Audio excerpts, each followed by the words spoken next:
जय श्री राधे कृष्ण भक्तों। आज की इस दिव्य कथा में हम जानेंगे राधा रानी की अंतिम लीला, उनकी विरह कथा और वह पावन क्षण जब राधा रानी ने अपना देह त्याग कर गोलोक को प्रस्थान किया। यह कथा केवल एक कहानी नहीं बल्कि भक्ति, प्रेम और समर्पण का महासागर है, क्योंकि भगवानों की ना तो मृत्यु होती है ना जन्म होता है। वो तो सिर्फ लीलाएं रचते हैं और वो लीलाएं वो अपने अनुसार ही अपने भक्तों को दिखाते हैं। तो भक्तों, मन को शांत रखकर प्रेम से सुनिए राधा रानी की अंतिम लीला।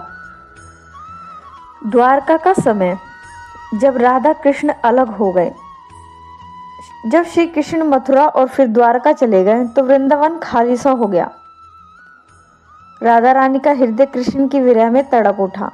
कहा जाता है कि राधा रानी ने कभी रो रोकर अपने प्रेम को कमजोर नहीं होने दिया, बल्कि कृष्ण के समर्पण में स्मरण करके ध्यान लगाती रही।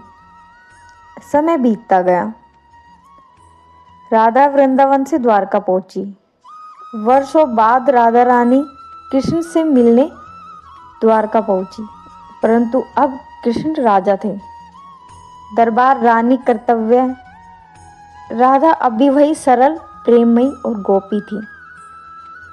कृष्ण ने राधा को सम्मान दिया और अपने दरबार में सेवा के लिए रख लिया, परंतु राधा रानी का हृदय सेवा में नहीं, कृष्ण के चरणों में था। धीरे धीरे राधा का शरीर विरह से कमजोर होने लगा। राधा ने कहा, हे कृष्ण, अब समय आ गया है।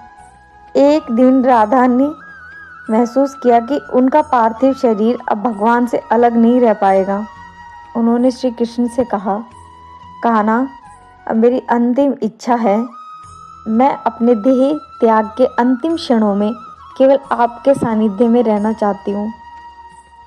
श्री कृष्ण ने तुरंत सब छोड़कर राधा का हाथ थाम लिया। वह दिव्य स्थान राधा कुंड के पास जंगल। कृष्ण राधा को लेकर एक शांत वन में पहुंचे। पेड़ों से फूल गिर रहे थे, हवा में शांति थी। दोनों के लिए समय ठहर चुका था। कृष्ण ने राधा रानी के सिर को अपनी गोद में रखा। राधा रानी मुस्कुराई। उनकी आंखों में पूर्णता का प्रेम था। उनके अंतिम शब्द क्या थे?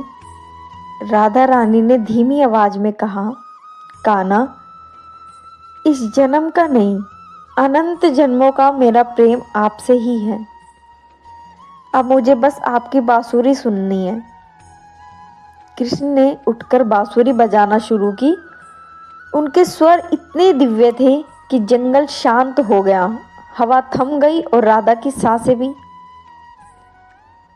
कृष्ण की मधुर बांसुरी धुन सुनते सुनते राधा रानी ने अपनी अंतिम सांस ली। उनका देह शांत हो गया, लेकिन प्रेम अमर हो गया। इसके बाद भगवान श्री कृष्ण का 12 वर्षों तक मौन। जब कृष्ण ने देखा राधा अब देह से मुक्त हो चुकी है, इस क्षण के बाद कृष्ण 12 वर्षों तक मौन रहे। उन्होंने कभी अपनी बांसुरी नहीं बजाई, क्योंकि वह धुन अब उनकी राधा के बिना अधूरी थी। कहा जाता है, राधा के देह त्याग के बाद बांसुरी कृष्ण ने हमेशा के लिए त्याग दी थी। भक्तों, राधा और कृष्ण का प्रेम संसार के किसी भी प्रेम जैसा नहीं है। यह प्रेम मिलन में नहीं बल्कि विरह में भी पूर्ण होता है। राधा का प्रेम ना तो शरीर से था और ना ही किसी लालच से। वह प्रेम आत्मा का प्रेम था, जिसने न शिकायत की न अधिकार, बस पूर्ण समर्पण था। कहा जाता है, कृष्ण भगवान है पर उनका हृदय राधा है, और राधा भले ही संसार से चली गई, लेकिन उनका प्रेम आज भी हर भजन में, हर मंदिर में और हर भक्त की सांसों में जीवित है। राधा रानी ने हमें सिखाया है, सच्चा प्रेम वही होता है जो पाने पर नहीं बल्कि निस्वार्थ देने पर टिका हो। इसलिए भक्तों, जब भी राधे राधे कहें, समझ लेना कि उस एक नाम में अनंत प्रेम, भक्ति और समर्पण की शक्ति समाई है। परंतु आज के इस युग के अंदर प्रेम का एक मतलब ही पूरी तरीके से बदल चुका है। यहाँ सिर्फ प्रेम, अगर कोई कुछ दे रहा है तो दूसरा भी सोच रहा है कि मुझे क्या मिलेगा, जबकि प्रेम का वास्तव में ये मतलब बिल्कुल भी नहीं है। खैर, इमोशनल स्टोरी थी बहुत, और मैं खुद, मेरी आंखों में इतने आंसू हैं। तो भक्तों, इस प्रकार राधा रानी ने देह त्याग कर कृष्ण में ही लीन हो गई। उनका प्रेम आज भी हर भजन में, हर मंदिर में, सब में जीवित है। राधा कृष्ण का प्रेम संसारिक नहीं, दिव्य, अनंत और शुद्ध प्रेम का प्रतीक था। अगर आपको यह कथा पसंद आई हो तो कमेंट में लिखें जय श्री राधे राधे।